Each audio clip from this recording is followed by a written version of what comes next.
I think Georgia's defense isn't great, but there's a lot of defenses they're just kind of on par with. Like you've seen Alabama just look pretty average for a lot of the season defensively. They've been good, not great.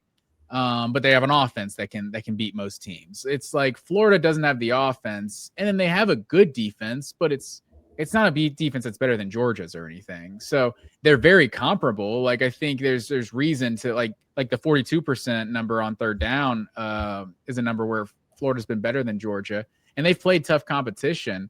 But I just like you look at an Ole Miss or something a couple weeks ago, like that's a team that has a really good offense that has a defense that's probably similar to Georgia's. I would say not as good, but they've had some good performances.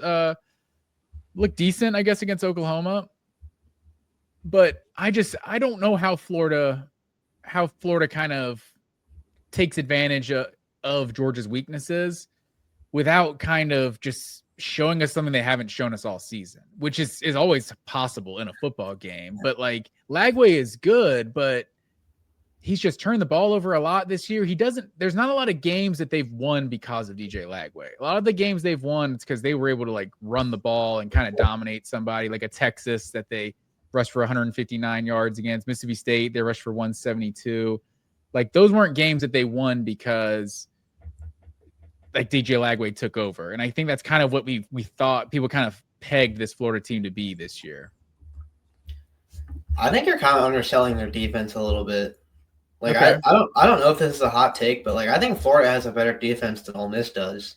I think they have, and if it's not better than Ole Miss's, which I just think it is, I think you got to admit it's much closer to Auburn's defense than it is to Ole Miss. Like I Georgia struggled in that game against Auburn because Auburn is just really tough up front, and they're really tough against the run, and they make you earn it through the air. And that's what Florida's been able to do as well. I think that's a big part of why they beat Texas as much as, yeah, them being able to run the ball and kind of control the tempo of that game, definitely. But, like, this is a tough defense, and it's not going to be easy for Georgia at all.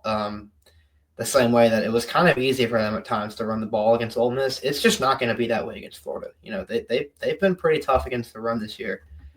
And, yeah, that's where I would look first. Like, that's Georgia's big strength on offense is to run the ball. And so, yeah, I don't know if I think you're kind of right about like Florida might not have a surefire way to attack Georgia's weaknesses, but I think they kind of stack up pretty well against Georgia's strength, which could be interesting. And like the way that you do take advantage of Georgia, I guess, is, you know, you take advantage of their weak pass rush and you let some long developing stuff, you know, kind of try to develop for you. And I think they kind of have the guys to do that too. They got two really good freshman receivers in Dallas Wilson and Vernell Brown who like can make big plays and be really explosive for you. And like if they give Lagway time to throw and really just kind of look down the field, those guys are going to get open eventually. So I like if there's a path to Florida kind of being disruptive earlier in this game and kind of putting Georgia on their heels early, and I kind of think that's how they do it. Yeah, I think that's fair. I can't put them. I don't think I can put them on Auburn's level defensively. Like Auburn, this team's given up 84 yards a game on the ground. Florida in all competitions given up 117, 130 against SEC teams. Like you see 131 as you see on the screen there. I don't know what Auburn's number is against everyone. I just see like the total number is, but I just think that Auburn defense, like Georgia wasn't able to run at all. I think Georgia should be able to be balanced. I do agree they're better than Ole Miss's defense.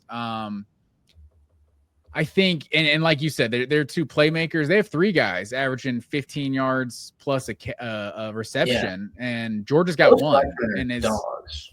Yeah. And Georgia's got one. His name's Colby Young, and he's out for the season, out indefinitely at least. He's out. So he's not. Yeah, I think. Is that final? Has that been? He broke his ankle. Like he's got to be out for the year or his leg. So I would assume so. I'm gonna put it on like the George Pickens expectations of 2021. Anything we get out of him will be a bonus. I'm just gonna assume he's not playing. Exactly. But I'm not optimistic. But that's a whole other thing. yeah, for sure. But I'm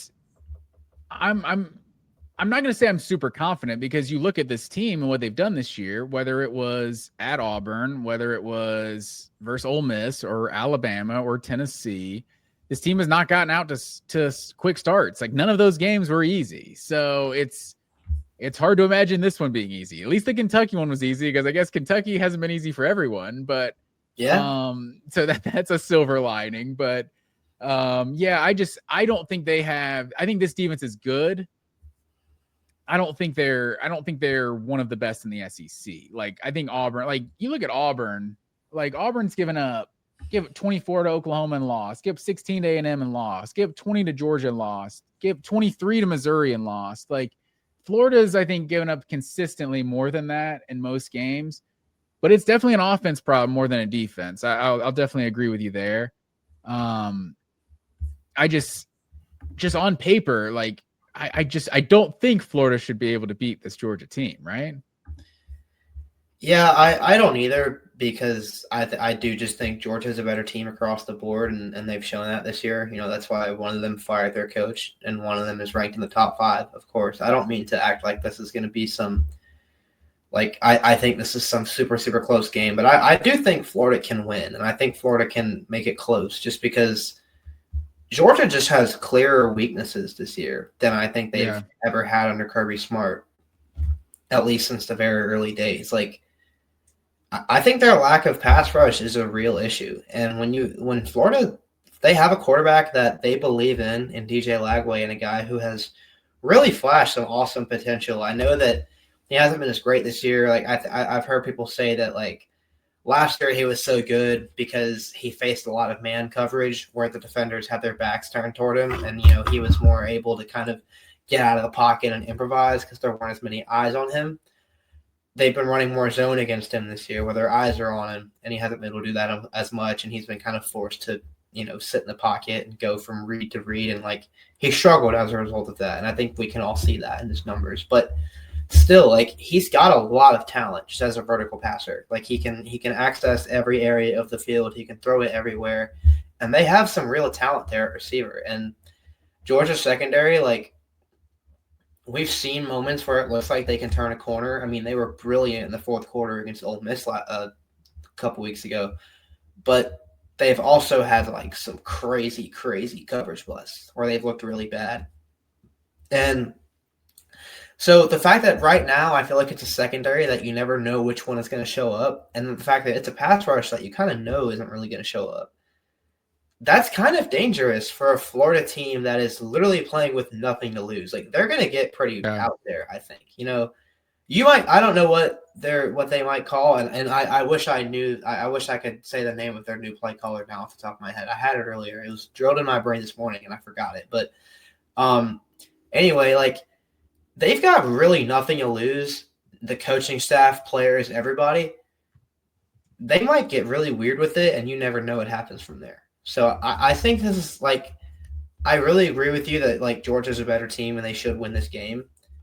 But I really wouldn't be surprised to see Florida hang around. Yeah, Ryan O'Hara, is that the name you're thinking of as Florida's new play caller? Brand new play caller, because Billy Gonzalez, like, gave up play calling as the interim. Okay. So this is a guy there's no tape on him. I mean, Kirby said today on Monday, and like he's like, well, you can't change your offense up that much in that little time, but like you can absolutely like add your own personal touch to it. So who knows what this guy got in store.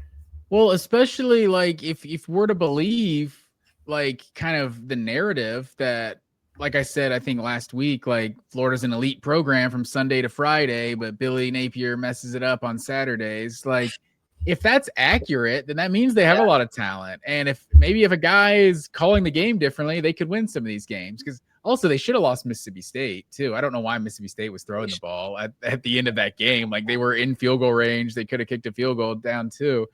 But yeah, so just another game they could have mismanaged. But so no, I think it's reasonable. I will say there is zero reason for any Georgia fan to go in this and just not be worried at all. Like that would be ill-advised because none of the games Georgia's played this year really have been easy. But I do think of the SEC wins minus Kentucky, I think this has got to be the second weakest team on Georgia's SEC slate to this point. Like even counting Auburn, because I mean I'm also counting going into Jordan-Hare Stadium when they did, but just what these teams are like, just on a neutral site, like Florida versus Auburn. Like Auburn is at least elite on one side of the ball. Florida's good on one side of the ball, but I don't know what those teams would do if they faced each other. So I still think the Auburn game was just a bigger challenge. So I don't know, Florida, Alabama, Ole Miss, Tennessee. Like I think Auburn. I think all of those games are tougher. Should be tougher than this one in Jacksonville. But I don't know. I still feel even everything I've said, throwing the records out. It's like no, it's usually the team that's got the better record. Just everything is kind of pointing to Georgia winning this. Firing a head coach, usually that doesn't bode well for Florida. But I find myself still, yeah, that's fair. I still find myself like I don't know. Feeling a little uneasy. Maybe it's what you said. Like I think this secondary, I kind of trust this secondary to like improve. I don't think I trust the pass rush to improve at all. Like, and that's and those things kind of work hand in hand with one another. So I think that you still have to worry if you're not able to get a pass rush. That we've seen the arm talent that DJ Lagway has. Like even though he hasn't had a good year, he'll still make these crazy sidearm throws through crazy windows and stuff. Like he's got elite talent. And if he's got time to throw, he's got some explosive playmakers too. Yeah, like we have seen some we've seen some high highs from Lagway, and we've seen some epic lows. Obviously, like look at the LSU game this year; he threw 5 interceptions or whatever, but any Georgia fans should know this. Like the fact remains, he is a very talented quarterback when he's on. And Florida fans, well, there are probably a couple that will take it to their grave that Georgia would have lost last year if Lagway had been healthy the whole game. And I really wouldn't blame anybody for that. I wouldn't get into an argument about that because you could really say that. And as disappointing as their offense under Lagway has been this year, like he was getting that kind of hype for a reason. You know, he has that kind of upside. Like he truly does. And who knows? Maybe Napier really was just holding the program back this much. And maybe they are just due for a huge win. Like, I'm not saying I think it'll happen definitively or anything, but I do think this will be a very good game. And I think Florida will be in it for borderline 3 quarters, if not all 4 of them. And I think that's all you can really ask for when you're a team like this that's kind of struggling to find itself, you know, just fired their coach, just trying to get through the rest of the season so you can move on from this era. Like, all you can really ask for is, like, just a fight every week and effort and guys still showing up wanting to win. And I think that's what they'll bring this week. So I think it'll be a pretty good game.